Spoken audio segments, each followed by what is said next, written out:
5 minute में आपको परिचय बता दूं, क्या क्या बताऊं, समझ में नहीं आता। भाई जिसने मेरा परिचय सुना हो जरा 5 मिनट में बता दे आके यहाँ, मुझे तो मालूम है जी। बाबा ने वरदान कैसे दिया? चलो एक ही बात बता देता हूं जो इन्होंने कही है।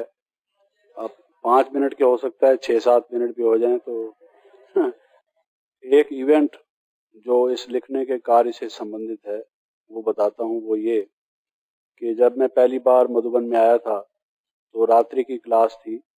उन दिनों में ये ईश्वरी विश्वविद्यालय इस बिल्डिंग में नहीं था, बल्कि उससे पहले एक ब्रिज कोठी नाम से रास्ते में आती है एक बिल्डिंग, भरतपुर महाराजा की कोठी, उसमें इंस्टीट्यूशन लोकेटेड था। तो उसमें रात को जब क्लास समाप्त हुई तो हम लोग अपने रेस्ट के लिए अपने अपने कमरे में गए। मैं जिस कमरे में ठहरा हुआ था उसमें कोई 3-4 भाई और भी थे, बड़ा कमरा था।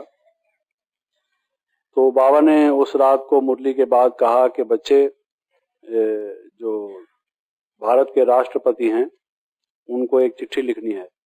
आप लोगों ने अनुभव किया है, उनको भी आप निमंत्रण दें कि शिव बाबा प्रजापिता ब्रह्मा के तन में कैसे नए संसार की नई सृष्टि की, सत्य की दैवी सृष्टि की रचना कर रहे हैं। आप भी अपना पूरा वर्षा लो, अब नहीं तो कभी नहीं। ऐसा एक उसको पत्र लिखना है, इंग्लिश में भी और हिंदी में भी, कि वो यहाँ आए और अपना इस बात को समझे और वर्षा प्राप्त करे। तो बाबा ने ये आदेश दिया और फिर पूछा कि अच्छा कौन कौन लिखेंगे। तो हमने भी हाथ उठाया कि हम लिखेंगे। उसमें कुछ लोग और भी थे। एक बहुत बड़ी कंपनी के जनरल मैनेजर थे, उनका काम ही कॉरेस्पॉन्डेंस का था। कॉरेस्पॉन्डेंस बहुत इंपॉर्टेंट चीज होती है किसी भी व्यवसाय में। एक पार्लियामेंट के मेंबर थे, एक किसी यूनिवर्सिटी के प्रोफेसर थे, एक किसी ऑफिस के सुपरिटेंडेंट थे। ऐसे कुछ लोग थे उस पहले ग्रुप में आए हुए। तो उन लोगों ने भी हाथ उठाया, हमने भी वैसे ही हाथ उठाया। तो बाबा ने कहा हाँ बच्चे लिख लाना और फिर कल सुबह को दिखाना। उससे पहले ऐसा था कि जब मैं इस ईश्वरी विश्वविद्यालय में आया था, थोड़े दिन मुझे आते हुए थे, तो एक बहन जी जो हमें भी कोर्स कराती थी, वो कुछ दूसरे भाई जो हमसे पहले आते थे उनको बता रही थी कि अखबार में हमारे खिलाफ ये छपा है, तो आप लोग उसका कोई जवाब दो। तो वो उनको कह रही थी कि ये बेबुनियाद बात छपी है, आप कुछ उसको जवाब दो। तो मैंने सुना, क्योंकि मैं वेट कर रहा था कि ये फारिग हो जाएं तो मैं भी कोर्स करूंगा। कोर्स उन दिनों ऐसे तो नहीं था जैसे अभी व्यवस्थित रूप से कराया जाता है, डिस्कोर्स था बजाय कोर्स के। तो डिस्कोर्स कह दीजिए, कोर्स कह दीजिए, जो भी था। तो उन्होंने, जब मैंने सुना तो मैंने, जब उनकी बात खत्म हो गई तो मैंने कहा कि अगर आप कहें तो मैं भी कुछ अखबार वाले को लिख दूं। तो उन्होंने सोचा इसको 2-3 दिन तो हुए हैं आते हुए, इसको पता नहीं पूरा खुद भी अभी अनुभव है या नहीं। तो उन्होंने तो मुझे कहने के लिए नहीं कहा था पहले, लेकिन मैंने ही ऑफर किया कि अगर आप कहें तो मैं कुछ लिख सकता हूं। तो उन्होंने कहा कि अच्छी बात है अगर आप लिख सकते हो। तो मुझे लौकिक नाम, जैसे मेरा नाम जगदीश चंद्र है, तो मेरे माता पिता मुझे ऋषि नाम से बुलाते थे, दोस्त किसी और नाम से बुलाते थे। और लिखने में कभी कभी मैं कॉलेज की मैगजीन में या कुछ लिखता भी था तो वो और किसी नाम से लिखता था, पेन नेम से। तो मैंने उन 3-4 नामों से 3-4 लेख बना के अखबार में भेज दिए, वो तीनों चारों छप गए थे। तो बहन जी को बड़ी खुशी हुई कि भाई ये कुछ काम का आदमी है, कुछ लिख सकता है। चलो, शायद मेरी रिपोर्ट गई होगी मधुबन में, तो वो तो मुझे नहीं मालूम। और वो कोई खास बड़ी बात नहीं थी, 1-2 अखबारों की बात थी। उसको उर्दू में छपा था, कुछ हिंदी में छपा था, कुछ इंग्लिश में छपा था, और तीनों भाषाओं में मैं कुछ लिख सकता था। तो मैंने उर्दू में भी लिख के भेज दिया था, हिंदी में भी और इंग्लिश में भी, सभी अखबारों में छप गया था। फिर उसके बाद जब मधुबन आया, जिसकी बात मैं पहले आपसे बता रहा था, तो बाबा ने लिखने के लिए कहा। अब ऐसे तो संसार में बहुत अच्छे अच्छे लेखक हैं जो लिखते हैं, तो उनकी बहुत लाखों की संख्या में बुक छपती हैं, लोग पढ़ते हैं, उनको प्राइजेस मिलते हैं। अब मैं कोई वैसा लेखक तो नहीं था, एक गुजारे लायक अपनी बात कहने को कह देता था, जैसे कह सकते हैं किसी बात को स्पष्ट रीत से। तो वो उतना सा थोड़ा सा मात्र समझिए कि मुझ में ये थोड़ी बहुत योग्यता थी। लेकिन इस ईश्वरी कार्य के लिए जैसा लेखक होना चाहिए था, वो तो अगर कोई वैसा लेखक होता तो शायद काफी समय पहले ही बाबा का संदेश मिल जाता, आप लोग भी बहुत जल्दी आ जाते। जैसे भी था, तो बाबा ने जब लिखने के लिए कहा तो मैंने कहा कि मैं भी लिख लाऊंगा। तो हुआ ये कि जब हम अपने कमरे में गए तो लाइट ऑफ हो गई। तो अब सुबह की क्लास उन दिनों में मेरे ख्याल में 4:30 बजे होती थी, 4 या 4:30 बजे। 4 से 4:30 योग होता था। उसके बाद मम्मा आती थी, वो मुरली चलाती थी, फिर उसके बाद बाबा आते थे। ऐसे ही क्लास का टाइम था। तो सुबह तो नहाने धोने और तैयार होने में टाइम लगना था, यही टाइम था लिखने का। लेकिन वो लाइट ऑफ हो गई। तो हमारे कमरे में और भी थे, उन लोगों ने भी सोचा था कि हम भी लिखेंगे। तो वो कहने लगे कि आप कैसे लिखेंगे, अब तो अंधेरा हो गया है, चलो सो जाते, फिर कल देखेंगे। बाबा कहेंगे तो बाबा को कह देंगे कि बाबा वो तो अंधेरा हो गया था। तो हमने कहा कि नहीं, ऐसा नहीं है, बाबा का ये हमारे लिए पहला आदेश है। ये सदगुरु कह दीजिए, टीचर कह दीजिए, पिता कह दीजिए, उनका पहला हमारे प्रति फरमान है। और हम कहेंगे कि हम नहीं करेंगे तो ये तो अवज्ञा करने की आदत पड़ जाएगी। और शिव बाबा तो त्रिकालदर्शी हैं, उनको जरूर मालूम रहा होगा कि भाई लाइट चली जाएगी। उसके बावजूद भी उन्होंने कहा कि आप लिख लाना, तो हम तो लिख के जाएंगे। तो उन्होंने मेरे ऊपर मजाक उड़ाया कि अजीब सा आदमी है, अंधेरे में कैसे लिख जाएगा, कोई बिल्ली जैसी आंखें थोड़ी है इसकी जो लिख के जाएगा। तो मेरे ऊपर मजाक, आपस में 3-4 थे वो, उन्होंने तो अपना एक ने कुछ कहा, क्या याद नहीं मुझे, तो आपस में हा हा करने लगे, वो अट्टहास करने लगे। तो मैंने सोचा कि ठीक है, अपना अपना विचार है, मैं तो इस बात को करूंगा। तो फिर एक टार्च, विश्वरतन भाई हैं यहाँ पर, ये उन दोनों टार्च दिया करते थे जिनके पास नहीं होती थी। इन्होंने हमें एक टार्च दी हुई थी, क्योंकि वो जो जगह थी उसकी जमीन ऊंची नीची थी, पथरीली जमीन थी, किसी का पांव ठीक जगह ना पड़े तो मोच आ सकती थी। उन्होंने हमें टार्च दी थी। तो मैंने सोचा मैं टार्च ऑन करके लिख लूंगा। जैसे ही टार्च की, वो भी वैसे ही गुल थी। तो वो बिल्कुल इतनी मध्यम थी, उसके सेल पता नहीं किस जमाने के थे, तो वो भी कुछ ऐसे नहीं थे कि उसमें लिखना संभव हो। तो जब मैंने टार्च ऑन की तो वो और एक दफा हंसे, जैसे अभी आप हंसे, तो वो भी मेरे पर हंसे कि ये खामखा का व्यर्थ कोशिश कर रहा है। तो फिर एक दफा कहका हुआ मेरे ऊपर। तो मैंने कहा भाई मैं लिखूंगा तो सही। तो मैंने देखा कि वो जो नीचे रोड है, रोड पर स्ट्रीट लाइट, अभी जब आज भी मुरली में था ना, भाई पढ़ लेते हैं तो वैसे ही, तो वो मैंने रोड लाइट जब देखी तो मैंने सोचा कि वहीं जाके लिख लेते हैं। जैसे आजकल कड़ाके की सर्दी है, वैसे ही कड़ाके की सर्दी थी, यही दिन थे लगभग। तो हमने सोचा कि लिखेंगे जरूर।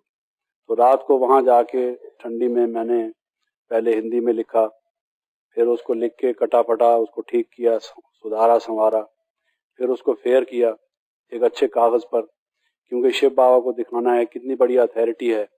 उसमें कोई शब्द ओवर राइटिंग नहीं होनी चाहिए, कोई कटा हुआ नहीं होना चाहिए, लाइनें सीधी होनी चाहिए, सब कुछ ठीक होना चाहिए, बड़े एक अदब से, प्यार से, और ये कौन है उस ख्याल से, अपने मन से मैंने वो ठीक किया। फिर इंग्लिश में शुरू किया। इंग्लिश का मुहावरा अलग होता है, एकदम 100% ट्रांसलेशन नहीं होता है। तो इंग्लिश में लिखा, लिख के फिर उसको करेक्ट किया, फिर ठीक ठाक करके फिर उसको फेयर किया ताकि बाबा को दिखाऊंगा।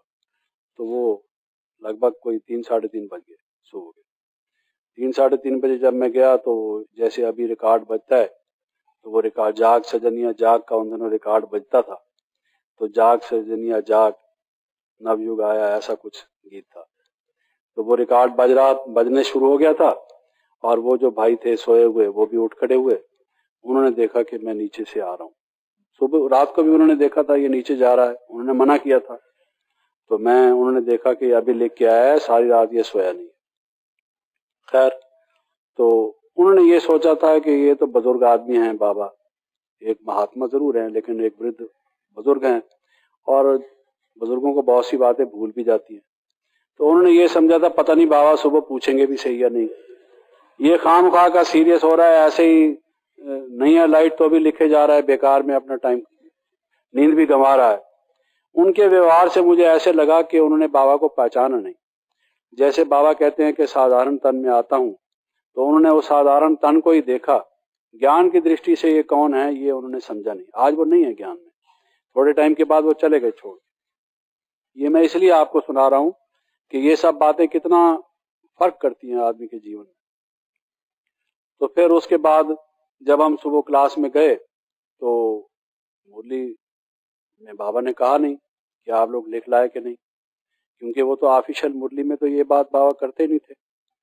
वो नए थे, हम भी नए थे, तो उन्होंने ये समझा कि बाबा को देखा ना, भूल गई ना बात। अगर होता तो बाबा पूछते ना। मुरली खत्म हो गई, सब क्लास डिस्पर्स हो गई, सब लोग हम उठ खड़े हुए। उठ खड़े होने के बाद भी बाबा ने नहीं पूछा, तो उन्होंने सोचा कि हम अच्छे रहे, मौज से सोए रात भर, और ये आदमी यूं ही जागता रहा, अब हम जाके लिखेंगे। तो जब क्लास समाप्त हो गई, बाबा उठ खड़े हुए, तो बाबा ने कहा कि बच्चे आज हम पिकनिक करने पहाड़ी पर चलेंगे और नाश्ता सब वहीं करेंगे। बाबा ने प्रोग्राम दिया हुआ था और आधे घंटे में सब तैयार हो जाओ तो बाबा के साथ चलना। तो सब लोग तैयार हो गए, बाबा पहाड़ी पर ले गए। पहाड़ी पर ले जाके बाबा ने कुछ पहले माँ वाक्य सुनाए, मम्मा भी थी तो उन्होंने भी कुछ हमें ज्ञान से कुछ बहलाया, मम्मा ने, बाबा ने। फिर उसके बाद उन्होंने समझा बाबा उसकी तो बात कर ही नहीं रहे, दे वर वेरी हैप्पी। वो बार बार मेरी तरफ देखते थे, ऐसे ऐसे करते थे, खुश थे वो, तो जैसे मेरे को डिफीट दे रहे थे वो। ठीक है भाई, तो मैं चुप था। उसके बाद बाबा ने कहा कि अच्छा बच्चे, वो जो रात को मैंने लिखने को कहा था तो वो कौन कौन लिख रहा है। तो अब मैंने तो मुंह नीचे कर लिया, शर्म मुझे आ गई, आनी चाहिए थी उनको, लेकिन अब वो बेचारे सचमुच शर्मिंदा तो हुए। तो मैंने तो कुछ नहीं कहा बाबा को, उन्होंने ही कह दिया कि बाबा हम तो नहीं लिख लाए क्योंकि रात को अंधेरा था, जगदीश भाई लिख लाया। तो उन्होंने मेरी तरफ से कह दिया बाबा, और कोई भी नहीं लिख लाया था। वो जो जनरल मैनेजर साहब थे वो थे, कोई भी नहीं लिख लाया था। तो फिर मुझे बाबा ने कहा कि अच्छा बच्चे क्या लिख लाए हो, पढ़ो। मैंने पढ़ा तो वो कोई इतना चमत्कारी नहीं था, साधारण ही रहा होगा मैं समझता हूँ, क्योंकि मैं अपनी लेखनी से, शैली से वाकिफ हूँ कि कोई बहुत ज्यादा ऐसी बात नहीं है उसमें, साधारण सी बात है। बात क्या लिखनी है वो क्लियर तो जरूर हो जाती है। तो साधारण सा मैं लिख लाया था जो मेरे से हो सका था। वही मेरी श्रद्धा के फूल थे बाबा के प्रति, वही मेरी भावना थी जो मैंने सिर्फ उसका अदब करने के कारण से मैं लिख लाया था, जैसा भी था। तो जब मैंने सुनाया तो वो भोलानाथ जिसको कहा जाता है, वो लुटा देता है खजाना। छोटी सी बात मैंने की थी, एक पहली दफा लिख के लाया था। तो बाबा ने कहा कि बच्चे इस ईश्वरी विश्वविद्यालय का साहित्य लिखने का बाबा आपको वरदान देते, यू विल बी।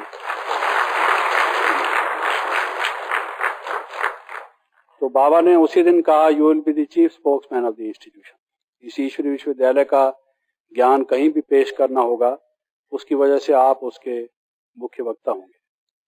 तो मैं तो बड़ा एक समझिए कि मेरे लिए एक सरप्राइज था, अजीब सी बात थी, कभी मन में ये सोचा भी नहीं था। मैं तो जो बाबा में भावना थी, जो पहचाना था शुरू से, मुझे बाबा के प्रति एक स्नेह, अगाध प्यार था, उसके लिए कुछ सुमन से मैंने गूंथ दिए थे उसमें।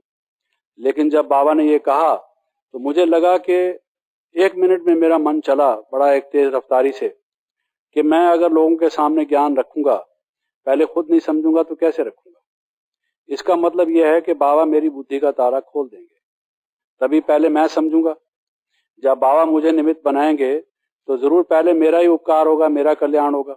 ये तो बहुत बड़ी बात है कि मैं ईश्वरी ज्ञान को समझ पाऊंगा। मैं अगर उसको बारीकी से नहीं समझूंगा तो दूसरे को कैसे समझाऊंगा।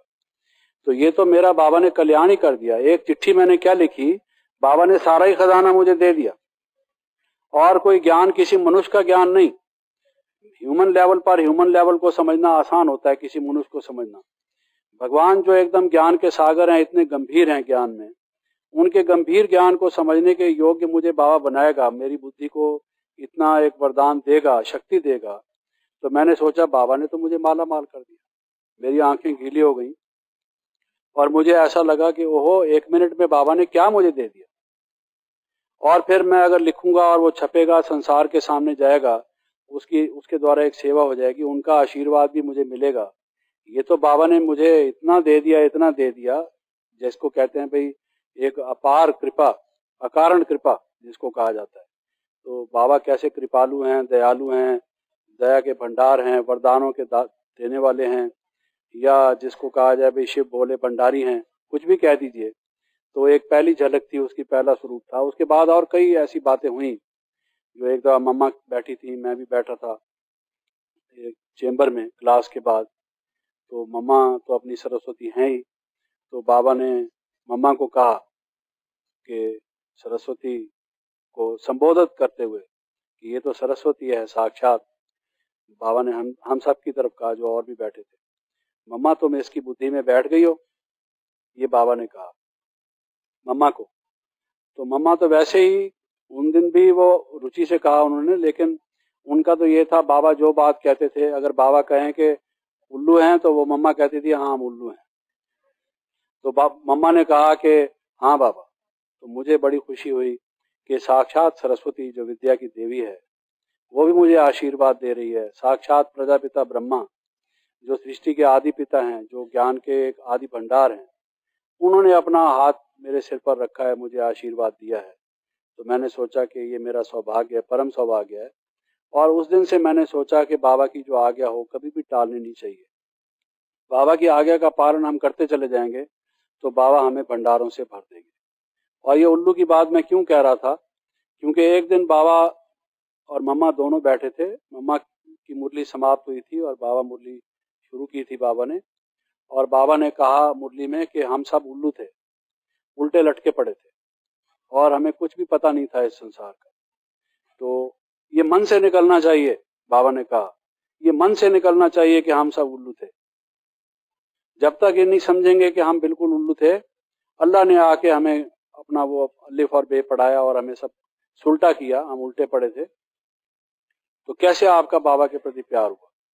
तो ये बाबा जब कह रहे थे तो बाबा ने कहा मम्मा बैठी हुई है, मम्मा बोलती ही नहीं है, तो मम्मा तुम क्यों नहीं कहती कि हम उल्लू थे। तो मम्मा ने कहा कि हाँ बाबा, ऐसे सिर हिलाया। तो बाबा ने कहा देखो अभी भी मम्मा कहती नहीं है, सिर हिलाती है सिर। तो फिर मम्मा ने कहा हम पहले उल्लू थे, ये मम्मा ने क्लास में कहा।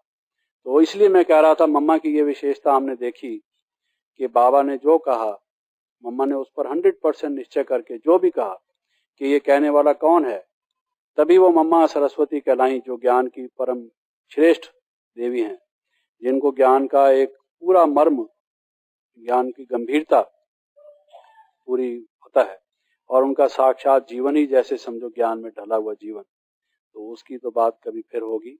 अभी संक्षेप में आपने कहा था 5 मिनट, तो क्या 15 मिनट शायद होगी।